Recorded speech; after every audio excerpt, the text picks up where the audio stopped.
में। तो आज हम लोग आ चुके हैं आपके प्रत्यावर्ती धारा के सेकंड लेक्चर में। और पहला लेक्चर हम लोगों ने कल देखा था और वो जा करके फटाफट से देख लीजिए अगर आपने नहीं देखा है तो। और उसमें जो दिए गए क्वेश्चन थे उसको जरूर कंप्लीट करके मुझे आप बताएंगे।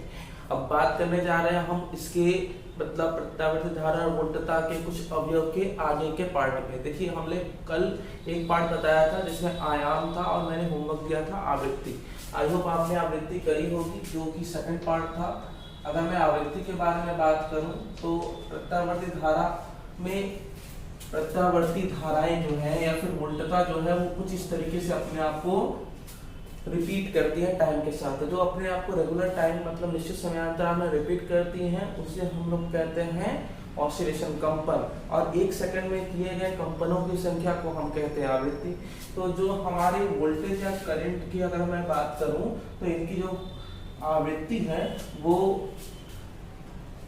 एक सेकंड में लगभग 50 कंप्लीट साइकिल होते हैं। अर्थात इनकी जो आवृत्ति होती है वो होती है 50 हर्ट्ज। ये बातें हो रही हैं इंडिया की। तो इंडिया में ये लगभग 50 हर्ट्ज तक होती है। मतलब अगर मैं सिंपल से बल्ब के बारे में बात करूं तो बल्ब जो है इस तरीके से 50 कंप्लीट साइकिल से काम करता है। 50 कंप्लीट साइकिल का मतलब ये पूरा एक साइकिल हुआ, इसमें 2 बार मैक्सिमम वैल्यू होती है। तो 50 हर्ट्ज का मतलब होता है इस तरीके से 100 बार मैक्सिमम वैल्यू मिलेगी। और एक साइकिल में ध्यान दीजिएगा, एक साइकिल में आपको 2 बार मिनिमम वैल्यू भी मिलेगी, मिनिमम वैल्यू। इसका मतलब यह है कि एक साइकिल में 2 बार मैक्सिमम और 2 बार मिनिमम वैल्यू मिलती है। यही कारण है कि जो हमारा जो बल्ब होगा सिंपल सा वो अगर जल रहा है तो एक सेकंड के अंदर 100 बार जलेगा और 100 बार बुझेगा, लेकिन हमें वो दिखाई नहीं देता। प्रॉब्लम ये है कि हमारी आंख इतनी चीजें नोटिस नहीं कर पाती और वो कंटिन्यूअसली हमें जलती हुई ही दिखती, क्योंकि अंधेरे का कोई कलर तो होता नहीं। ये बातें हो गई इसकी। यही कारण है कि हम यहाँ इंडिया में बल्ब के जलने और बुझने के प्रोसेस को नोटिफाई नहीं कर पाते हैं, ठीक, क्योंकि फ्रीक्वेंसी बहुत ज्यादा है। अब बात करते हैं आवर्तकाल के बारे में। आवर्तकाल क्या होता है, टाइम पीरियड, ये भी मैंने होमवर्क दिया था, ठीक है। तो यहाँ पे एक साइकिल इसे कहते हैं। तो एक साइकिल में जो टाइम लगता है ना, किसको, हमारे ऑल्टरनेटिंग करंट को या फिर वोल्टेज को, एक साइकिल में जो टाइम टेकन होगा उसे हम लोग कहते हैं टाइम पीरियड। तो time period T is equal to हो जाएगा 2 पाई बाई ओमेगा।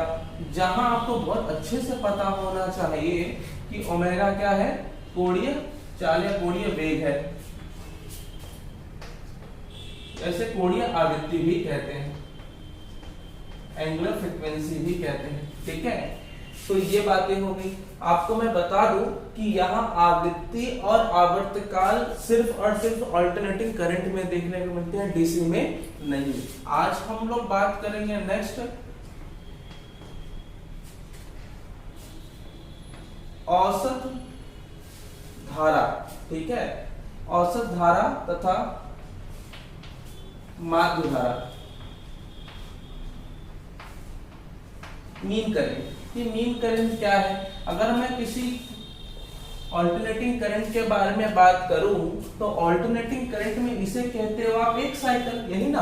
तो एक साइकिल में अगर मैं केवल हाफ साइकिल के बारे में बात करूं कुछ इस तरीके से, इस वाले साइकिल के बारे में बात करूं तो केवल हाफ साइकिल में ये हमारा जो करंट है वो बढ़ता भी है, घटता भी है, और ये 0 से T/2 तक टाइम लेता है। तो 0 से लेके T/2 तक चलने में जो इसे मैक्स आपका टोटल करंट देखने को मिलता है, उस टोटल करंट का मान, इस टोटल करंट का औसत मान कहलाएगा माध्य धारा। फिर से मैं बता दूं आपको कि यहां से लेकर के यहां तक चलने में औसत धारा जो कहलाएगी उसे हम कहेंगे इसका माध्य धारा। तो माध्य धारा मतलब क्या, अर्ध चक्र में माध्य धारा निकाल लिया जाए।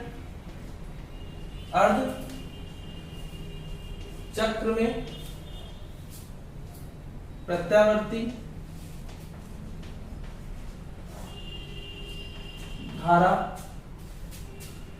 का मान अर्धचक्र में कैसे निकालिएगा, इसको हम लोग बच्चों कहते हैं IM, क्योंकि अर्धचक्र के बारे में जो बात हो रही है वो कौन से एक्सिस में है, पॉजिटिव एक्सिस में है। तो आप लिखिएगा 0 से पहले टोटल मान निकाल लीजिए, 0 से t/2 तक पूरा निकाल लीजिए। जब 0 से t/2 पूरा निकल जाए तो फिर इसका क्या कर दीजिएगा, जब 0 से t/2 पूरा निकल जाए तो ऐसे केस में आपको क्या करना है, पहले टोटल करंट निकाल करके उसका औसत निकाल लेना है। औसत कैसे निकालेंगे, औसत निकालने के लिए आपको क्या करना होगा, पहले टोटल इतने टाइम का निकाला और इतने ही टाइम से कर दीजिए डिवाइड, तो आपको पता चल जाएगा कि इतने टाइम में पहले मल्टीप्लाई करके पहले हर वेरिएशन का वैल्यू निकाल ली, फिर उतने ही टाइम से डिवाइड करेंगे तो हमें औसत धारा उस आधे चक्र की वैल्यू में मिल जाएगी। अब ये I क्या है, ये वेरिएशन को रिप्रेजेंट करता है बच्चों। तो IM is equal to integration 0 to t, और t की वैल्यू बच्चों कुछ और नहीं 2π/ω लिखेंगे। तो जैसे ही 2π/ω लिखेंगे तो 2 और 2 कैंसिल हो जाएगा, तो यहाँ पे बचेगा π/ω, ध्यान दीजिएगा π/ω। यहाँ पर आपने लिख लिया π/ω टाइम के लिए। अब I की जगह पे आप लिख सकते हैं I0 sin ω t, याद आया, ये कहां से लिखा, अगर आपने नहीं देखा है तो कल याद करिए कि हमने बताया था I is equal to I0 sin ω t, ये जनरल फॉर्मूला होता है किसका, करंट का। तो ये लिख लिया और साथ में क्या लिखा, dt लिखा। अब आपको क्या करना है, इसका इंटीग्रेशन, ठीक, और आपने t/2 लिखा हुआ है, t/2 का अगेन मतलब 2 और 2 कैंसिल हो जाएगा, तो क्या बचा π/ω। क्लियर, तो अब इसको इंटीग्रेशन करते हैं, आइए फटाफट से।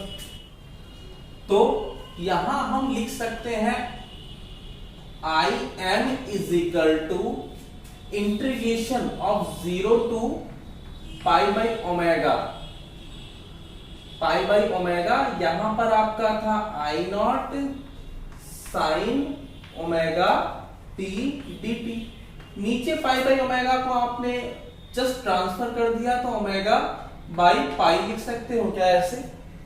आइए अब इसको इंटीग्रेट करना है। आपको पता है कि इंटीग्रेशन की अगर मैं बात करूं तो sin ax का इंटीग्रेशन अगर करेंगे आप तो आपको मिलेगा cos ax बाई a, ठीक। और याद रखिए कि sin ax का डिफरेंशिएशन आपका पॉजिटिव आता था, लेकिन अगर हम यही करें sin ax का इंटीग्रेशन तो ये नेगेटिव आता है, ठीक, याद रखिएगा। तो यहां पर ये आ गया नेगेटिव ω/π तो आएगा ही आएगा, और साथ साथ आपका इंटीग्रेशन जो होगा वो I0 को बाहर कर लिया आपने, ठीक, इसका होना नहीं था, बाहर कर लिया। sin ω/t को आपने लिख दिया cos ω/t अपॉन a की जगह पे आप a नहीं लिख सकते हैं, क्या लिखेंगे बच्चों, ओमेगा लिखेंगे। क्यों, क्योंकि यहाँ पर a जो है वो कांस्टेंट था, यहाँ पे ये कांस्टेंट कोणीय आवृत्ति है, और साथ में आपने लिमिट लिख दिया 0 to π/ω। लीजिए ये हो गया। आगे थोड़ा और बढ़ते हैं, थोड़ा और समझने की कोशिश करेंगे कि ओमेगा ओमेगा कैंसिल होगा क्या, बिल्कुल होगा ओमेगा कैंसिल। तो हो गया आपका I0/π नेगेटिव के साथ, और ये ब्रैकेट एक बार आपने cos ω t की जगह पे आपने एक बार रख दिया अपर लिमिट, ठीक, ये रख दिया, और एक बार आपने लिखना है माइनस ओमेगा, देखिए कैंसिल हो गया था, एक बार आपने किया cos ω t इंटू 0, ठीक, ये 0 से मल्टीप्लाई किया और ब्रैकेट क्लोज किया, लिमिट रख दिया आपने। तो IM इज इक्वल टू आपको इसकी वैल्यू cos 0 मिली और इसकी वैल्यू cos π मिली, तो cos 0 लीजिए। cos π की वैल्यू आपको पता है ना कितना होता है, तो cos π की वैल्यू हो जाएगी -1, और ये तो 1 होगा, आगे माइनस माइनस माइनस -2 माइनस ये प्लस हो गया, तो हो जाएगा क्या, हो जाएगा 2I0/π। लीजिए आपकी IM मतलब कि हाफ साइकिल में एवरेज करंट की वैल्यू पता चल गई, क्योंकि आपको पता ही था कि ये तो वेरी करता रहता है, हर पर्टिकुलर टाइम में वेरी करता रहता है। तो हम ये अगर पता करना चाहें कि हाफ साइकिल में एवरेज करंट कितना मिलेगा पर यूनिट इंस्टेंट टाइम में, तो वो होगा 2I0 बाई पाई। अगर मैं इसको थोड़ा सा और सिंप्लीफाई करने की कोशिश करूं तो लिख सकता हूं IM इज इक्वल टू 0. ये वैल्यू पाई की वैल्यू पता ही है कितना 3.14, डिवाइड कर लीजिएगा तो 0.37 I0 के अप्रॉक्स जो है वो आएगी वैल्यू पॉजिटिव हाफ साइकिल में। सिमिलरली बच्चों अगर मैं नेगेटिव हाफ साइकिल के बारे में बात करूं, ये नेगेटिव हाफ साइकिल है, ठीक, ये इसको नेगेटिव हाफ साइकिल कहेंगे। तो नेगेटिव हाफ साइकिल के लिए आपको बस 0 to T/2 में पॉजिटिव मिला और T/2 से T के लिए आपको नेगेटिव हाफ साइकिल की एवरेज वैल्यू मिल जाएगी, ठीक है। तो यहाँ पे आप लिखेंगे पुनः नेगेटिव अर्ध चक्र के लिए। तो बच्चों मैं बता दूं आपको पूरा करने की जरूरत नहीं है, आप चाहो तो कर सकते हो। ये जो लिमिट लिया है 0 to पाई बाई ओमेगा, मतलब 0 to आपने लिया हुआ था T/2, वही अब यहां से T/2 से क्या हो जाएगा T ले लीजिएगा, T/2 से T सॉल्व करिएगा, सब कुछ वैसे ही सॉल्व होगा। बस अंतर ये होगा कि आपको जो इस बारी IM मिलेगा, मतलब मीन करंट मिलेगा नेगेटिव हाफ साइकिल के लिए, वो नेगेटिव हाफ साइकिल के लिए IM माइनस में दिखा दे रहा हूं और उसकी वैल्यू आएगी -2I0 बाई पाई आएगा, मतलब नेगेटिव में आएगी। लीजिए, तो क्या बातें समझ में आई कि पॉजिटिव हाफ साइकिल की वैल्यू पॉजिटिव में 2I0 बाई पाई और नेगेटिव हाफ साइकिल की एवरेज वैल्यू जो मीन वैल्यू होगी वो 2I0 बाई पाई होगी, ठीक है। अगर मैं टोटल एवरेज करंट की बात करूं कंप्लीट साइकिल में, ठीक है, तो एक चक्र में औसत धारा, एक चक्र में औसत धारा जो है वो हो जाएगा आपका इसी तरीके से एवरेज, ठीक, इज इक्वल टू हो जाएगा 2I0 बाई पाई और साथ में आपने लिख दिया आगे -2I0 बाई पाई, ठीक। कहानी खत्म हुई और एक साइकिल में जो एवरेज वैल्यू मिलेगी करंट की वो मिलेगी 0, इसके लिए अल्टरनेटिंग करंट के लिए। बात समझ आ गई? तो इस तरीके से हमने एवरेज करंट निकाल लिया। अब हम बात करेंगे वर्ग माध्य मूल धारा क्या होती है, आइए देखते हैं। वर्ग माध्य मूल धारा, एक छोटे से शब्दों के बारे में बात करूं तो इसको हम लोग वो धारा या वो वोल्टता कहते हैं जो आपके प्रत्यावर्ती वोल्टमीटर या फिर प्रत्यावर्ती अमीटर के द्वारा धारा का मान और वोल्टता का मान ज्ञात किया जाता है। बेसिकली मैं बात करूं कि जो हमारे पास अमीटर और वोल्टमीटर पहले हुआ करते थे डीसी में, उसकी वैल्यू तो कांस्टेंट मिलती है, लेकिन यहाँ पे तो वेरिएशन है। हम किसी भी डिस्ट वोल्टमीटर और डिस्ट अमीटर से इसको मेजर नहीं कर सकते, इसके लिए आपके अलग वोल्टमीटर और अमीटर आते हैं। जब इससे मेजर करते हैं तो इससे मेजर होने वाली वैल्यू जो भी आएगी, आपको जो भी रीडिंग मिलता है, वो एक्चुअली वर्ग माध्य मूल धारा अथवा वोल्टता होती है। तो वर्ग माध्य मूल धारा का मान मेजर कैसे हुआ? एक चक्र में तो हमने ये पता किया कि वो 0 होता है। तो मैं बता दूं कि एक चक्र में 0 का मतलब होता है जितना लेफ्ट जाता है करंट उतने ही अमाउंट में राइट में जाता है। मतलब कि ओवरऑल हम ये कह सकते हैं कि करंट का जो लेफ्ट और राइट मूवमेंट होता है वो 0 होता है, कोई अलग से एक्स्ट्रा मूवमेंट नहीं है। फिर ये करंट कैसे देखने को मिला?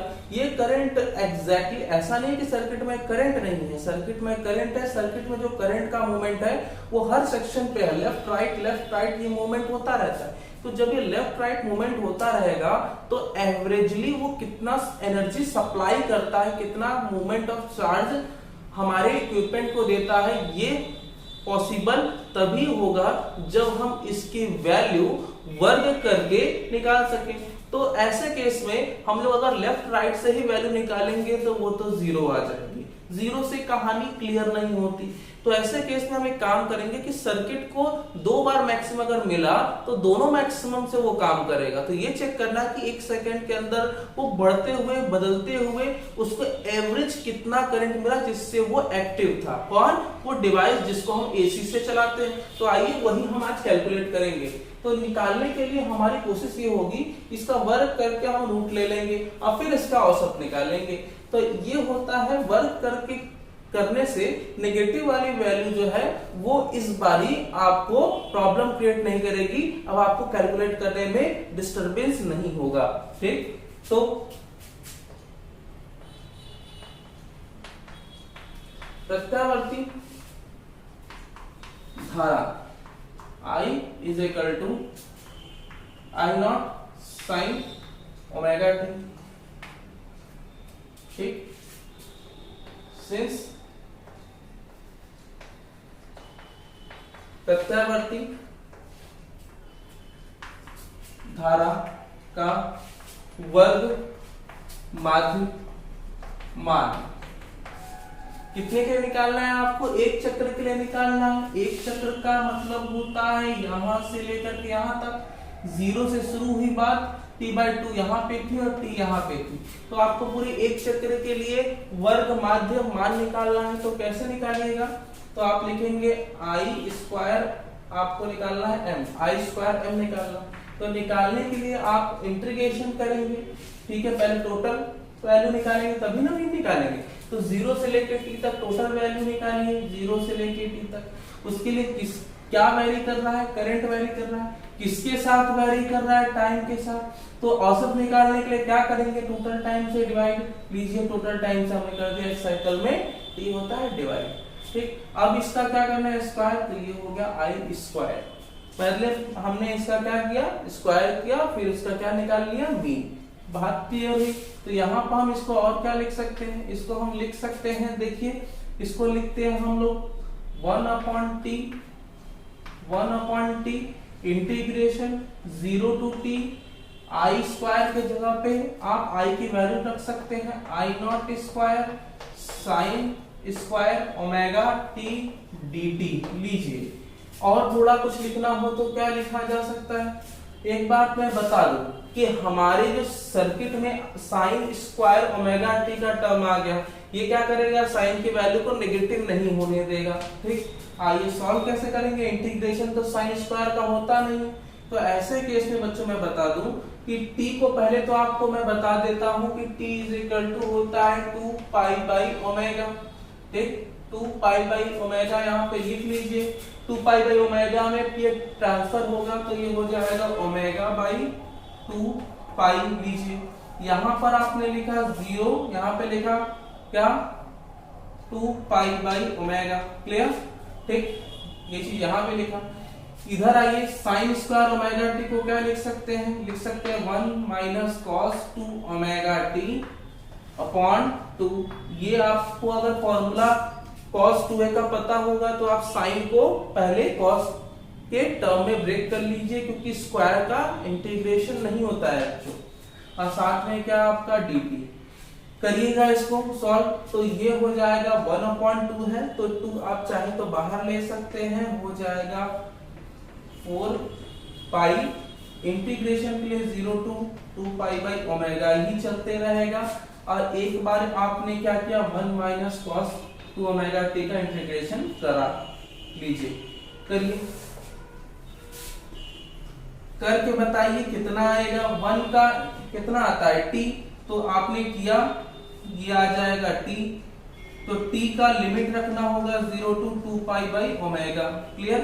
और फिर इसके बाद इसका करेंगे तो आपको मिलेगा माइनस, और ये वाली वैल्यू मिल गई आपको। कॉस का करेंगे तो माइनस के साथ तो आता नहीं है, तो आएगा साइन 2 ओमेगा टी, और साथ में ये पूरा टर्म कांस्टेंट है तो 2 ओमेगा। लिमिट इसका भी लीजिए 0 to 2 पाई बाई ओमेगा लीजिए। मैं बता दूं आपको कि जब आप इसकी वैल्यू रख करके सॉल्व करेंगे, एक बार t की जगह पे 2 पाई बाई ओमेगा, तो ये जो पूरा टर्म है वो कैंसिल हो जाएगा। ये आपका काम है इसको करना। अब मैं इधर वाले टर्म को बता दे रहा हूं कि कैसे आगे बढ़ेंगे। तो ये हो जाएगा आई एम स्क्वायर की value is equal to omega by 4 pi, और एक बार 2 पाई बाई ओमेगा रखा आपने, 2 पाई बाई ओमेगा रखा, एक बार आपने 0 रखा। ओमेगा का टर्म इससे घटने के बाद तो वही आएगा, ओमेगा का टर्म इससे कैंसिल हुआ, पाई का टर्म इससे कैंसिल हुआ और 2 कैंसिल हुआ, तो आई एम स्क्वायर। और साथ में ध्यान दीजिएगा आई नॉट स्क्वायर की वैल्यू जो है वो बाहर आ चुकी थी, तो यहाँ पे आई नॉट स्क्वायर की वैल्यू भी साथ में थी, तो आई नॉट स्क्वायर आपका कॉमन रहा है हमेशा, आई नॉट स्क्वायर। तो आई नॉट स्क्वायर लेकर के चलते रहिएगा, तो आई नॉट स्क्वायर यहाँ पर साथ में है और अपॉन आया 2, बाकी सारे टर्म कैंसिल हुए। आपको क्या चाहिए, रूट मीन स्क्वायर वैल्यू चाहिए, मतलब आपने मीन ले लिया है और क्या ले लिया है, स्क्वायर ले लिया है, तो आपको अभी रूट लेना है, तो दोनों साइड का रूट ले लीजिए, ठीक है। तो टेकिंग रूट वर्गमूल लेने पर ले लेते हैं, तो लेंगे दोनों साइड, तो हो जाएगा root I M square is equal to root में I naught square upon 2। Clear. इसको आप क्या लिख सकते हैं, ये रूट से निकलेगा, ये नहीं निकलेगा, इसको आप लिख सकते हैं रूट मीन स्क्वायर, मतलब R M S is equal to I naught by root 2। ये हो गया आपका रूट मीन स्क्वायर वैल्यू। ये वो वैल्यू है जो आपका अमीटर और वोल्टमीटर मेजर करता है, मतलब हमारे सर्किट में जो अपैरेंट करंट होता है, जो मेजर होता है वो ये है, तो इसे हम आभासी धारा भी कहते हैं। इसी प्रकार अगर मुझे वोल्टता लिखना होगा तो वोल्टता के लिए भी लिखा जा सकता है V R M S is equal to V naught by root 2। तो इसे हम आभासी वोल्टता या फिर इसे हम कहते हैं आभासी धारा, जो कि हमारे डिवाइस के द्वारा मापा जाएगा। तो आज के लिए बच्चों बस इतना ही, अगले क्लास में मिलेंगे कि कैसे दिष्ट वोल्टता और हम प्रत्यावर्ती वोल्टता के बीच में प्रत्यावर्ती वोल्टता को ज्यादा खतरनाक पाते हैं। तब तक के लिए अपना ख्याल रखिए।